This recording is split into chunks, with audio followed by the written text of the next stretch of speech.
ఇప్పుడు మీరు చూడబోయే ఈ ప్రాపర్టీ విజయవాడ పోరంకి అండి. ఇది బందర్ రోడ్ నుండి 300 మీటర్ల దూరంలో ఉంటుందండి. ఇది వచ్చి వెస్ట్ ఫేస్లో కట్టిన అపార్ట్మెంట్ అండి. ఇది ఫ్లోర్కి 2 ఫ్లాట్లు అండి, 3 బెడ్రూమ్ ఫ్లాట్లు. ఇవి వచ్చి ఓన్లీ 5th ఫ్లోర్లో ఒకటే ఉందండి, అది కూడా వెస్ట్ ఫేస్ ఫ్లాటు.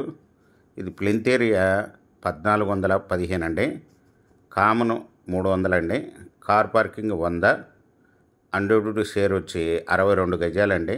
మొత్తం 1815 ఎసెప్ట్లు అండి. ఈ వచ్చి with cupboards, lift, car parking అన్నీ మొత్తం టోటల్గా కలిపి 98 లక్షలు చెప్తున్నారండి. Small negotiable. మీకు ఈ ప్రాపర్టీ వివరాలు డిస్క్రిప్షన్లో ఇవ్వడమైందండి. అది చూసి మీకు నచ్చినట్టయితే స్క్రీన్ మీద ఉన్న ఫోన్ నెంబర్కి కాల్ చేయగలరు. మీకు ఈ ప్రాపర్టీ నచ్చినట్టయితే సబ్స్క్రైబ్ చేసుకొని లైక్ చేయండి, షేర్ చేయండి, కామెంట్ చేయండి.